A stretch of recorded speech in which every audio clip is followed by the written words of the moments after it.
Eu passo a palavra a essa líder que coordena esse movimento em todo o Brasil, Maria Lúcia Fattorelli, que naturalmente vai falar para todo o Brasil agora pela nossa TV Senado.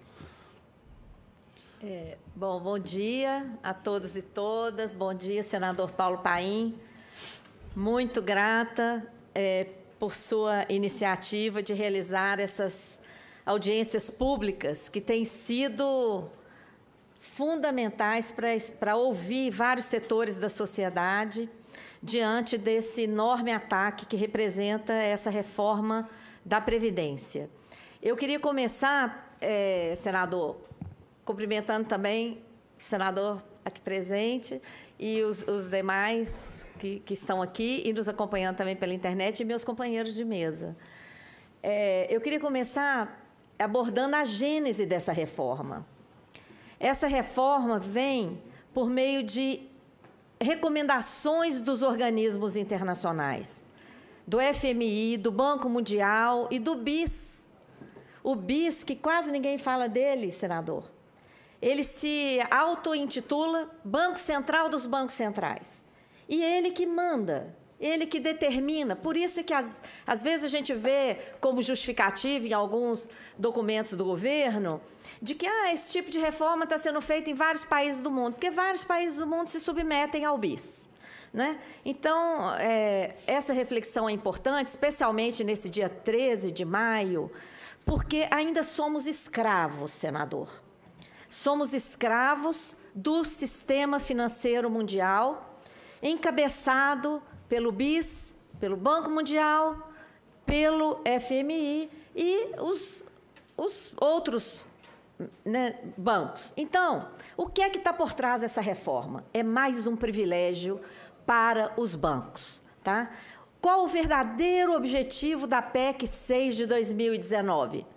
É desmontar o modelo de solidariedade que nós conseguimos conquistar em 88 com muita luta. Não caiu do céu, foi conquistado com muita luta. Como que essa PEC desmonta? Ela corta R$1 trilhão que vão deixar de chegar nas mãos de aposentados, pensionistas, beneficiários da Seguridade Social, atingindo principalmente os mais pobres.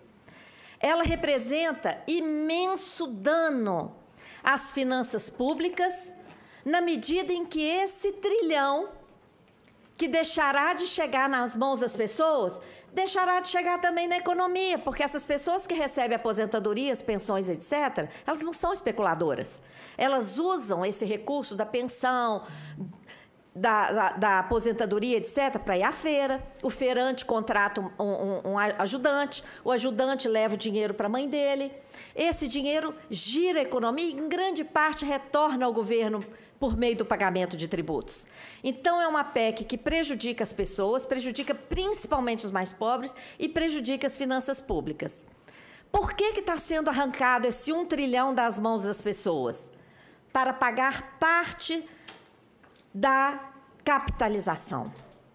Capitalização individual que só favorece setor financeiro, não oferece garantia alguma à classe trabalhadora e representa imenso dano às finanças públicas devido ao elevadíssimo custo de transição e demais consequências. Por exemplo, o INSS, de quem optar pela capitalização, vai parar de chegar no governo. O INSS paga pelas pessoas e pelos empregadores.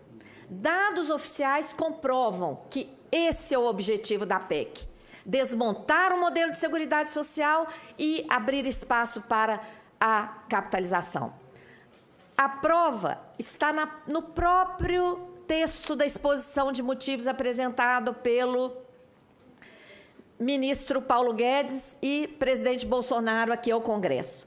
Essa foto dessa tabelinha, que se der para mostrar para quem está assistindo pela internet, é uma foto de uma tabela que está na página 66 da PEC. Olha de onde sairá o trilhão. 715 bilhões vão sair do RGPS, que é o Regime Geral de Previdência Social, cujos beneficiários recebem em mais de 90%, até 2 salários mínimos. Com certeza. Eu quero volte, inclusive, ali, porque eu quero que você repita, porque a grande pergunta é essa: de onde vai sair 1 trilhão? Então é importante, é te atrapalhar, você vai ter muito mais do que o tempo. Senador. Quero só que você repita de novo essa exposição. Olha, na última página da exposição de motivos assinada pelo ministro Paulo Guedes e pelo presidente Bolsonaro, está essa tabelinha, que diz que em 10 anos, qual que é o impacto? De onde vai sair o trilhão? 715 bilhões sairão da reforma do regime geral de previdência social, é o INSS. Nesse regime, as pessoas recebem mais de 90% até 2 salários mínimos, senador. E olha ali a última linha, abono salarial, mais 182 bilhões sairão de quem recebe abono salarial. Quem recebe abono? Quem ganha até 2 salários mínimos, é a PEC está cortando. Ela considera que quem ganha de 1 a 2 é privilegiado. Então, só quem ganha acima, só quem ganha até 1 salário mínimo vai receber. Então, 715 bilhões mais 182 bilhões dá cerca de 900 bilhões. Nós temos que tirar ali os 27 bilhões, que vocês devem estar vendo a propaganda que o governo está fazendo de quem ganha menos vai pagar menos. Vai pagar R$5 a menos, mas ninguém está dizendo que as mulheres, por exemplo, podem chegar a trabalhar 14 anos a mais. E os homens também. Então, tirando aqueles 27,6, nós temos cerca de 870 bilhões de reais sairão dos mais pobres, do INSS, e outros 20%, menos de 20%, sairão dos servidores públicos, que estão correndo risco de ter as suas alíquotas, que hoje variam de 11 a 14, dobrarem, tá? Então, não é uma PEC para combater privilégio, minha gente, isso é uma grande mentira que está sendo dita para convencer a opinião de que tem que aprovar essa reforma, porque todo mundo odeia privilégio. Se existe algum privilégio no Brasil, esse privilégio é do setor financeiro, que tem a sua remuneração da sobra de caixa diária, ilegal, paga. E aí que está o rombo das contas públicas, eu vou falar. Então, está ali o link, quem quiser acessar, mais de 80% do trilhão sairá dos mais pobres. E para onde irá o trilhão? Senador, eu posso pedir todo mundo para ler comigo essa frasezinha? Essa frase foi dita pelo ministro Guedes no dia da posse do novo presidente do Banco Central. Eu posso pedir a vocês para lerem comigo? Vamos lá. Precisamos de 1 trilhão para ter potência fiscal suficiente para pagar uma transição em direção ao regime de capitalização. Por isso que a gente precisa de 1 trilhão. Então, minha gente, alguém ainda ficou com alguma dúvida de que o trilhão que sairá dos mais pobres irá para os bancos? Foi o ministro Paulo Guedes que deu essa pérola para nós e confessou que o que vai ser tirado dos mais pobres pagará parte da capitalização. É disso que se trata essa PEC. O trilhão não é para resolver problema fiscal algum, não é para fazer investimento algum, é para entregar para os bancos para pagar parte do sistema de capitalização. E que capitalização é essa? Não é previdência, não pode ser chamada de previdência. O custo de transição não foi informado. Todo mundo viu o escândalo da classificação de estudos como sigilosos, escândalo, inconstitucional. Na Argentina, a transição custou 1,36 PIB. Se aplicarmos essa proporção ao nosso PIB, nós estamos falando de um custo entre 9 e 10 trilhões. Isso é uma estimativa, porque a gente não sabe os custos, o governo declarou sigilo. De onde sairá o custeio para essa transição? O estudo da OIT mostra que de 30 países que seguiram esse caminho da capitalização, 18 já desistiram e voltaram atrás. E os 12 que ainda estão, vários estão entrando em colapso. O link para o estudo da OIT está ali, quem quiser acessar. O Chile foi o primeiro, elogiadíssimo pelo FMI, como exemplo a ser seguido. Hoje o Chile é campeão de idosos indigentes, campeão de suicídio de idosos, que recebem menos de meio salário mínimo, e segundo especialistas do Chile que estiveram aqui, os idosos chilenos têm que escolher entre pagar um quarto para dormir, comprar os remédios ou comer. Não dá para fazer as três coisas. A maioria prefere se matar do que virar mendigo ou um peso para os seus filhos. Dano às contas públicas. O elevadíssimo custo de transição não é dito, porque se disserem, vai ficar escancarado o escândalo dessa proposta indecente de colocar a capitalização no lugar do modelo de solidariedade conquistado em 88, que precisa ser melhorado. As contribuições pagas pelos empregados e empregadores deixarão de ser pagas.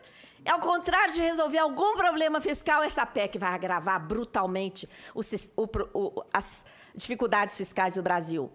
Essa capitalização não é previdência. Se olharem no dicionário, previdência é sinônimo de segurança. E o que é essa capitalização? É uma aplicação financeira individual de altíssimo risco, elevadíssimo custo de administração. Se vocês depositarem R$1.000 na sua poupança, vocês terão R$1.000 na poupança. Mas se vocês depositarem R$1.000 nessas continhas do esquema de capitalização, vocês não terão R$1.000, porque de cara os fundos cobram no mínimo 15% de administração. Não tem garantia de qualquer benefício. Quem está acreditando em benefício futuro está acreditando por conta própria. Porque na PEC está escrito modalidade de contribuição definida, ponto final. O que significa isso? O trabalhador sabe quanto vai ter que contribuir, senador, mas não tem ideia do benefício, vai depender do mercado. Pode ser zero, pode quebrar, como inúmeros fundos quebram no mundo inteiro, inclusive Estados Unidos e Europa. Não tem participação patronal, nem governamental. É um escândalo. Esse folheto que os internautas estão vendo aí na tela, eu estou distribuindo aqui no plenário. Quem quiser pode acessar, está disponível na página. Nós falamos que a Previdência Social é o maior patrimônio social do Brasil. Isso, na página da Auditoria Cidadã, auditoriacidadã.org.br. Grata, senador. Na exposição de motivos do Paulo Guedes, ele fala que tem um rombo no Brasil e que esse rombo está na Previdência e que a Previdência está fazendo aumentar a dívida pública. Mentira! O que é que tem aumentado a dívida pública? Os mecanismos que geram dívida, principalmente a política monetária do Banco Central, que produziu a crise. O que produziu a crise no Brasil, minha gente? Nós não tivemos aqui a quebra de bancos, que foi o que provocou a crise nos Estados Unidos. Todo mundo lembra do Lehman Brothers e dos outros bancos que iam quebrar, mas o Fed injetou 16 trilhões de dólares, mais de um PIB, nos bancos e não deixou que eles quebrassem. Isso não aconteceu aqui no Brasil. Aqui os bancos lucram mais do que qualquer lugar do planeta. Nós não tivemos adoecimento da população, nem peste que impedisse nosso povo de trabalhar. Não tivemos quebra de safra, pelo contrário, temos batido recorde de safra. Não tivemos guerra. Que crise que aconteceu aqui no Brasil? Que derrubou o PIB em mais de 7% em apenas 2 anos. Levou inúmeras empresas a quebrar e provocou desemprego recorde. O que explica o cenário de crise se nós temos 4 trilhões de reais líquidos em caixa? Temos 1.270 bilhões no Caixa Único do Tesouro. Dinheiro de arrecadação que não pode ser gasto por causa da infame PEC do teto e de dinheiro de título emitido além do necessário para formar colchão de liquidez. Senador, como se uma pessoa fosse ao banco, pegasse empréstimo, pagasse juros lá no banco e colocasse o dinheiro no colchão para dar segurança. Colchão de liquidez, 1.270 bilhões no Caixa Único do Tesouro. 1.130 bilhões no caixa do Banco Central, remunerando a sobra de caixa dos bancos. E 1,5 trilhão em reservas internacionais. 4 trilhões. E, além disso, somos a 9ª economia do mundo. Ricos em todos os sentidos. Temos aqui nióbio, petróleo, água, terra, todos os minerais. Como é que essa crise foi produzida? Olha só, nós tivemos esse dado, esse gráfico é do Tesouro Nacional. Olha essa montanha azul, é o superávit primário de 1 trilhão que nós produzimos ao longo de 20 anos. 1 trilhão de superávit primário. De repente, olha lá a inversão, senador, sem que tivéssemos tido aqui no Brasil nenhum dos fatores que produzem crise no capitalismo. Olha o comportamento das contribuições da Seguridade Social. Recorde. Todos os anos sobravam dezenas de bilhões de reais na arrecadação das contribuições sociais. O sistema de seguridade social brasileiro é altamente sustentável. Foi sustentável desde a Constituição Federal até 2015, inclusive, sobraram dezenas de bilhões de reais. E esse dinheiro não foi poupado para eventuais períodos de crise, foi desviado por meio da DRU, principalmente, para pagamento de juros e para cumprir a meta de superávit primário. De repente, as contribuições não deram conta e o governo teve que completar. Mas nem aí há que se falar em déficit. Quem fala em déficit, senador, nunca leu o artigo 195 da Constituição, que prevê a participação dos orçamentos públicos e o conjunto de contribuições sociais. Durante décadas, até 2015, inclusive, os orçamentos públicos federais nem precisaram contribuir. As contribuições foram mais que suficientes, tá? Só a partir de 2016 que o orçamento federal teve que contribuir, tá? E houve muita sobra. A arrecadação vinha subindo também. De repente, mudou, tá? De 95 a 2015, enquanto produzíamos aquela montanha de 1 trilhão de superávit, a dívida explodiu, saiu de 86 bilhões em 95 para 4 trilhões em 2015. O que fez a dívida crescer, então? É evidente que não foram investimentos e gastos sociais, porque estávamos produzindo superávit primário. O superávit é a sobra de recursos depois de pagas todas as despesas com a manutenção de todos os poderes, executivo, legislativo, judiciário e Ministério Público, e depois de pagas todas as despesas com todos os serviços prestados à população. Sobrou 1 trilhão. E a dívida pulou de 86 bi para 4 tri. Por quê? Por causa dos mecanismos que geram dívida. Olha onde está o déficit. Enquanto produzíamos superávit primário, o Banco Central produzia déficit nominal, brutal, por causa dos juros abusivos que são praticados no Brasil, os maiores do planeta, e outros mecanismos. Olha lá o déficit do Banco Central. Esse outro gráfico, nós colocamos o juro para mostrar que o déficit é produzido pelos juros e não pelo gasto com a Previdência Social. Previdência não é problema, é solução. Um dos mecanismos mais escandalosos que produziram esse déficit é um mecanismo ilegal, praticado pelo Banco Central, que remunera diariamente a sobra de caixa dos bancos. Esse mecanismo, ao mesmo tempo, gerou 1 trilhão e 200 bilhões da nossa dívida interna para remunerar a sobra de caixa dos bancos. Olha que absurdo, senador. A montanha de 1 trilhão e 200 da nossa dívida são títulos que são trocados com os depósitos voluntários que os bancos fazem de sua sobra de caixa no Banco Central. O Banco Central entrega título para os bancos. À medida em que os bancos estão com os títulos, eles recebem juro diário.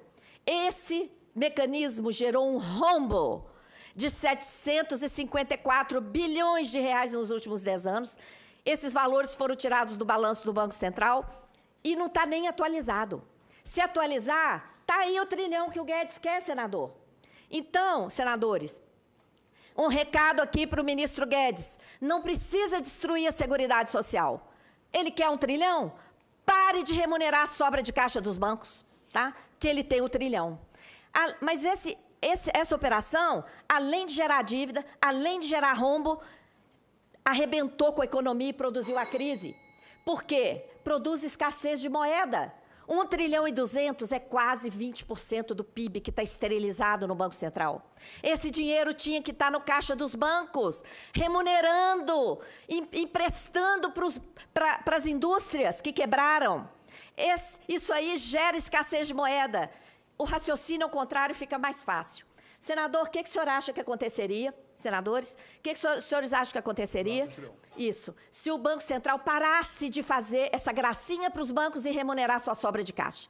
O que o senhor acha se o Banco Central falasse, bancos, tomem aqui o seu trilhão. Os senhores acham que os bancos iam ficar com esse dinheiro na gaveta, como o Banco Central fica? De jeito nenhum. O que os bancos iam querer fazer? Iam querer emprestar esse dinheiro. Para emprestar, o que eles teriam que fazer? Diminuir o juro.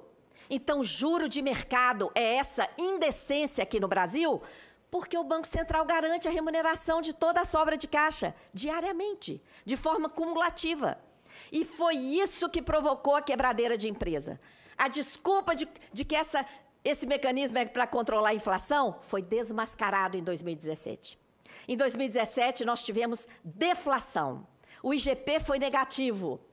E, se fosse verdade que essa operação é para controlar a inflação, o que o Banco Central teria que ter feito no momento de queda da inflação? Teria que ter desovado moeda. E o que aconteceu com o estoque dessas operações? Bateu recorde. Atingiu 1,287 trilhão em outubro de 2017. Diante desse escancaramento aí da mentira, o Banco Central correu e apresentou ao Congresso o projeto de lei 9248 de 2017, um projeto de lei de um artigo só, que cria o depósito voluntário remunerado, para legalizar o depósito voluntário remunerado, que é o que já está sendo feito com essas operações. Então, minha gente, é aí que está a fabricação da crise. O déficit não está na Previdência, o déficit está no Banco Central, que produziu a crise com o juro elevadíssimo, com a remuneração da sobra de caixa dos bancos, com os indecentes prejuízos de swap cambial, que de setembro de 2014 a setembro de 2015 geraram resultados negativos de 207 bilhões.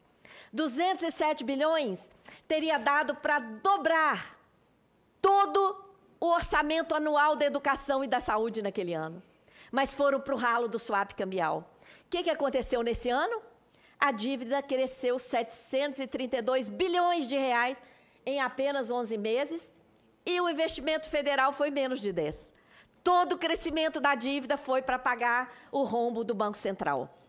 O PIB vinha crescendo desde 2005, em média 4% ao ano. De repente, 2015 também caiu. Então, nós vimos, de repente, em 2015...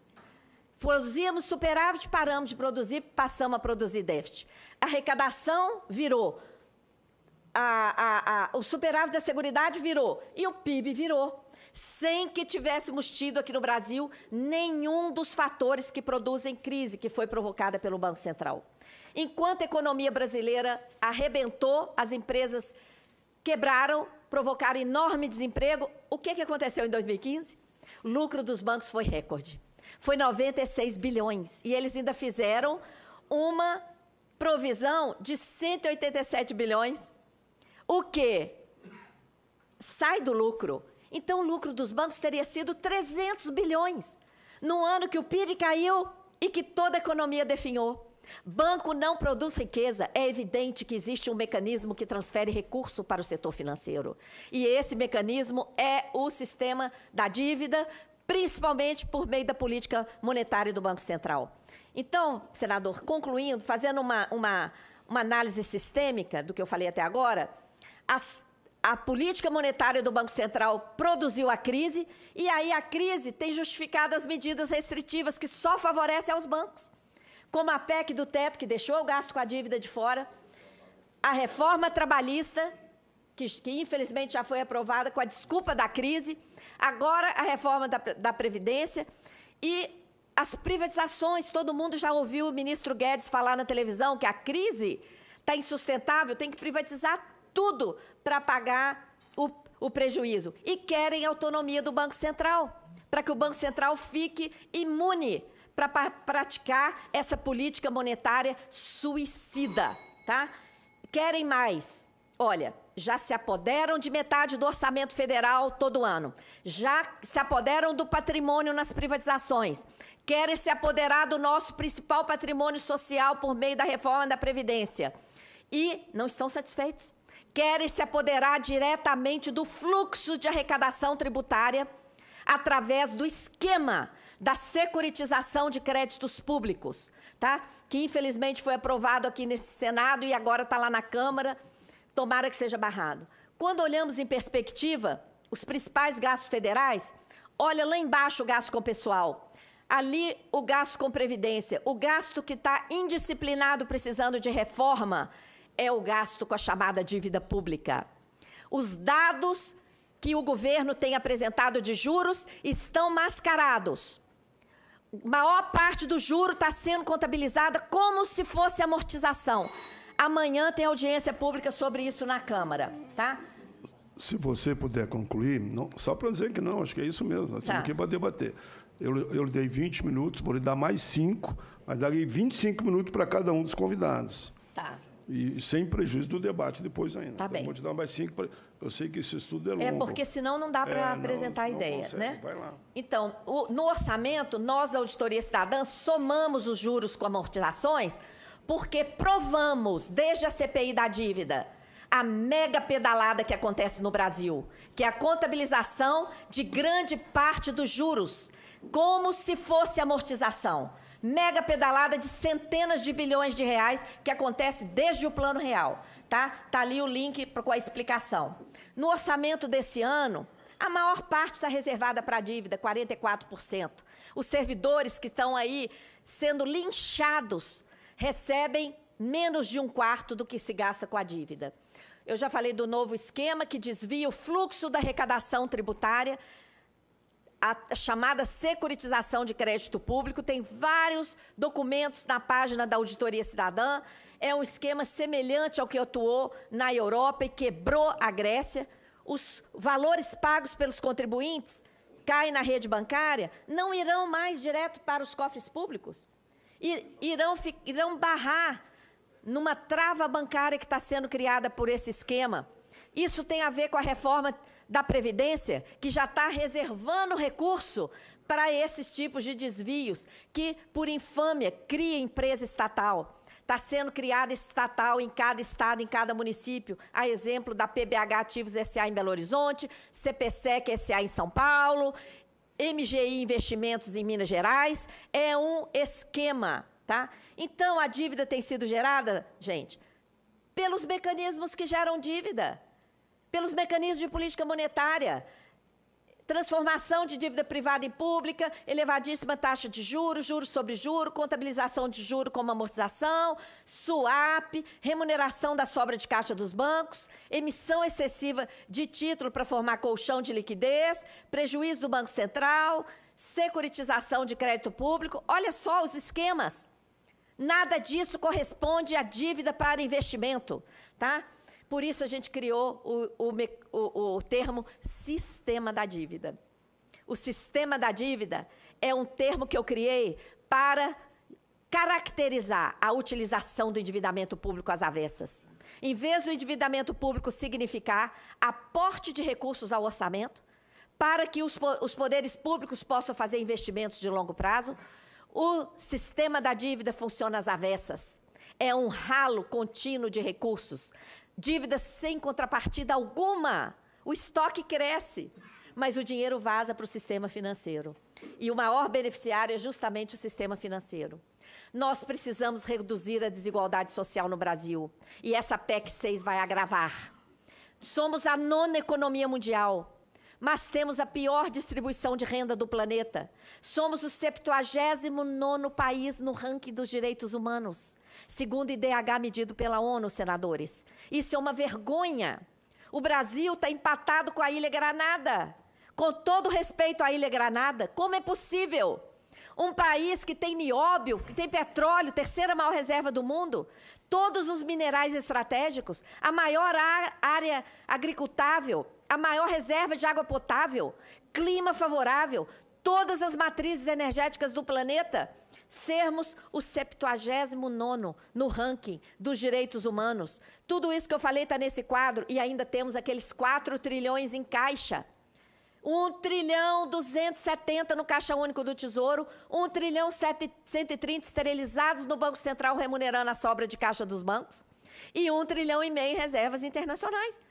Como pode os estados estarem na penúria com 4 trilhões no governo federal e ainda um potencial de arrecadação tributária impressionante, porque não se cobra tributo sobre distribuição de lucros nesse país, não se cobra sobre grandes fortunas e mais uma série de benesses, desonerações e falta de cobrança de dívidas.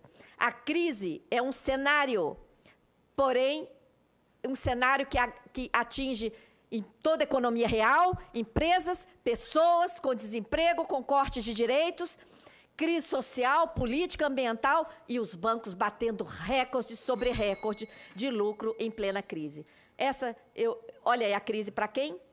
Em 2018, os bancos bateram novamente recorde, 100 bilhões de lucro em 2018. Mas o Brasil comanda a alta da pobreza na América Latina. A pobreza e a desigualdade aumentaram. E mais de 6 milhões estão na extrema pobreza. Extrema pobreza. Uma estatística que nós já tínhamos limpado do Brasil. Voltou e já tem 6 milhões de pessoas. É urgente sairmos do cenário de escassez.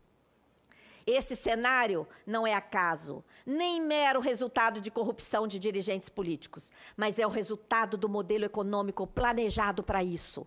É um modelo que concentra renda, que se sustenta no sistema da dívida, no modelo tributário regressivo, na política monetária suicida praticada pelo Banco Central e no modelo extrativista irresponsável para com as pessoas e com o ambiente. Muito grata, convoco a todos para seguirem as nossas páginas no Facebook, Auditoria Cidadã da Dívida, e web, auditoriacidadã.org.br. Muito grata, senador, muito grata a todos.